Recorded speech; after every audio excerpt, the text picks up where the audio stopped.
পাকিস্তান থেকে আমাদের সঙ্গে যুক্ত হচ্ছেন সহকর্মী শেখ আশিক। তার কাছ থেকে জানার চেষ্টা করি। শেখ আশিক, আপনাকে স্বাগত। নিশ্চয়ই আপনি আমাকে শুনতে পাচ্ছেন। মানে প্রথম ম্যাচে তো মোটামুটি মানে একেবারে শুরুর দিকটা 5 উইকেট যাওয়ার পরে আমরা ভেবেছিলাম বাংলাদেশের অবস্থা কি হয়। শেষ পর্যন্ত স্কোরটা মোটামুটি খারাপ হয়নি, যদিও জিততে পারেনি ভারতের সঙ্গে।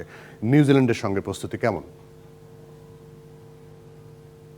জুয়েল, আপনি জানেন যে বাংলাদেশ ক্রিকেট টিম, যে কথা আপনি বলছিলেন যে প্রথম ম্যাচে 5 উইকেট পড়ে যাওয়ার পরেও বাংলাদেশ মোটামুটি ফাইট ব্যাক করার চেষ্টা করেছিল এবং 228 রান করেছিল ম্যাচে ভারতের বিপক্ষে।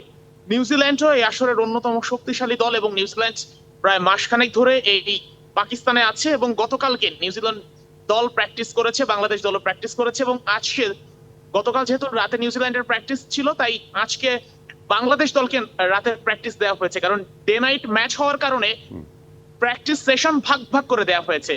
তো বাংলাদেশ দলের প্র্যাকটিস সেশনের আগে প্রেস কনফারেন্স আছে, সেখান থেকেও আমরা অনেক আপডেট জানতে পারবো আসলে দলের অবস্থা কি। মাহমুদুল্লাহ রিয়াদ ইনজুরিতে আছেন, তার ইনজুরি শেষ পর্যন্ত রিকভার হবে কিনা, তো এইগুলো তো আছেই। তবে সবচেয়ে বড় প্রশ্ন হচ্ছে বাংলাদেশ আসলে নিজেরাও চাচ্ছে, আমরা টিম ম্যানেজমেন্টের সাথে কথা বলেছি, বাংলাদেশ আসলে চাচ্ছে যে নিজেদের সর্বোচ্চটা দিয়ে চ্যাম্পিয়ন্স ট্রফিতে নিউজিল্যান্ডকে হারিয়ে একটা অবস্থান তৈরি করা।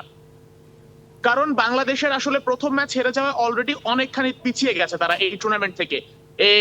পরবর্তী ম্যাচ আছে নিউজিল্যান্ডের সাথে। নিউজিল্যান্ড যেহেতু স্বাগতিক হোস্টের, এই হোস্টের কান্ট্রিতে হোস্টের ভেন্যুতে পর 3টা ওডিআই ম্যাচে হারিয়েছে, তো সেখান থেকে নিউজিল্যান্ড অনেক বেশি আত্মবিশ্বাসী এবং প্রস্তুতি নিয়ে এসেছে। কিন্তু আমরা যদি অতীত থেকে স্মৃতি খুঁজতে চাই কিংবা অতীতের স্মৃতিকে শক্তি হিসেবে কাজে লাগাতে চাই, সেটা আমাদের জন্য হেল্প করতে পারে। কারণ শেষ চ্যাম্পিয়ন্স ট্রফিতে কিন্তু এই নিউজিল্যান্ডকেই আমরা হারিয়েছিলাম এবং সেই জয় কিন্তু বাংলাদেশকে বাংলাদেশকে অনেক দূর এগিয়ে নিয়ে গিয়েছিল।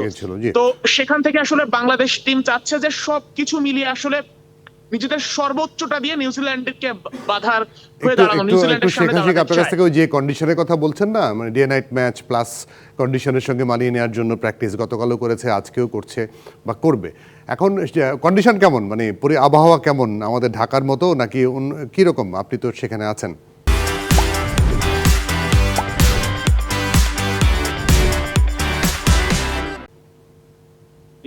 জুয়েল, পাকিস্তানের আবহাওয়াটা একটু বেশ মিস্ট্রি। দিনের বেলায় মোটামুটি গরম, মানে খুব বেশি গরম না, কিন্তু রোদ থাকার কারণে মোটামুটি আবহাওয়াটা ভালো থাকে। মোটামুটি 12টার পরে আপনার ব্লেজার বা শীতের কাপড় না পরলেও চলে। কিন্তু সন্ধ্যা বা বিকাল, শেষ বিকাল থেকেই শুরু হয় ঠান্ডা পড়া। এই যে আমি এখন দাঁড়িয়ে আছি স্টেডিয়ামের বাইরে, এখনই ঠান্ডা পড়া শুরু হচ্ছে। মোটামুটি 8 ঘন্টা বা 1 ঘন্টার মধ্যে প্রচন্ড লেভেলের ঠান্ডা পড়বে।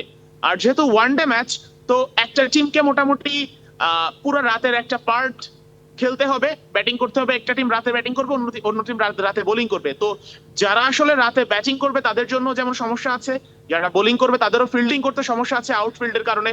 তো ঠান্ডা অনেক বেশি আছে এবং এই ঠান্ডার সাথে মানিয়ে নেওয়া বাংলাদেশের সাথে অনেক বড় চ্যালেঞ্জ। কারণ যদি আবহাওয়াটা একরকম থাকতো তখন কিন্তু আহামরি সমস্যা হতো না, কিন্তু দিনে একরকম আবহাওয়া, রাতে অন্যরকম আবহাওয়া, পুরোপুরি বিপরীত অবস্থান হওয়ার কারণে বাংলাদেশের সমস্যাটা আরো বেশি হচ্ছে। জুয়েল জি, শেখ আশিক, তারপরেও আমরা আশা করছি যে কালকের ম্যাচটা যদি ভালো হয়, একটা ম্যাচ যদি জিততে পারে তাহলে অনেকখানি এগিয়ে যাবে বাংলাদেশ।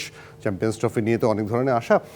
আপনি থাকবেন অবশ্যই, আমরা বিভিন্ন সময় আপনার কাছ থেকে আপডেট তো জানার চেষ্টা করব। শেখ আশিক, কৃতজ্ঞতা আপনাকে।